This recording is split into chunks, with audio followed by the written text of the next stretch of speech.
sửa con Lenovo này các bạn nhìn này, cắm điện vào, ấn kích nguồn không tác dụng. Đấy, dòng 011 012 như này không tác dụng. Thì bây giờ chúng ta sẽ đo như sau này. Bây giờ chúng ta sẽ đo cấp trước trong có không.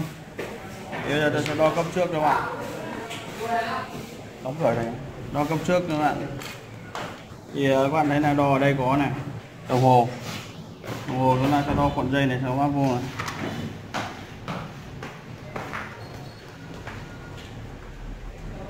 Cuộn dây có áp 3,3 chưa?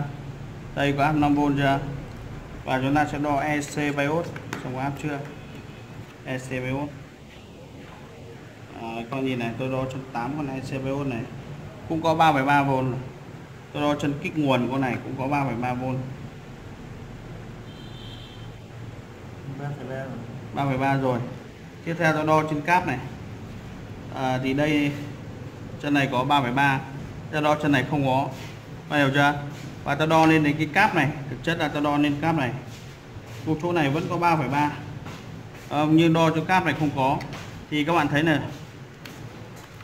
là trên tất cả các dòng Lenovo em quay đây, thì từ cái chân này nó sẽ chạy đến các dấu chấm nhỏ này, chấm nhỏ này, chấm nhỏ này. Thì thông thường cái Lenovo rất hay nổ cái dấu chấm này. Nghĩa là chết cái dấu chấm này dẫn đến đường mạch này sẽ đứt. Đúng không? Đường mạch đứt. Đây các bạn này tôi sẽ đo thông cho bạn xem. Đường mạch này sẽ đứt.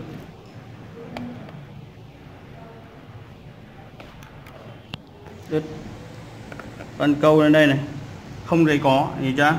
Không thông mạch. Thế bây giờ tôi tiến hành tôi lấy một cái sợi dây. Sợi dây tôi đã để sẵn đây rồi.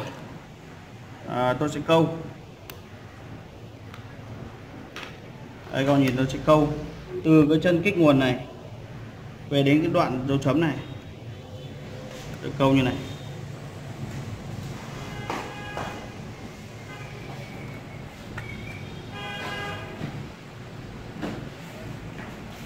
Đây là những cái bệnh rất đặc trưng của dòng Lenovo. Tắt đi rồi. Không thể nóng gì nhỉ. Đấy nhá. Tôi sẽ hàn cái này vào. Ok.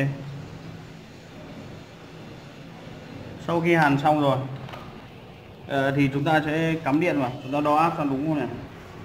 Đo áp xem nó đủ chưa.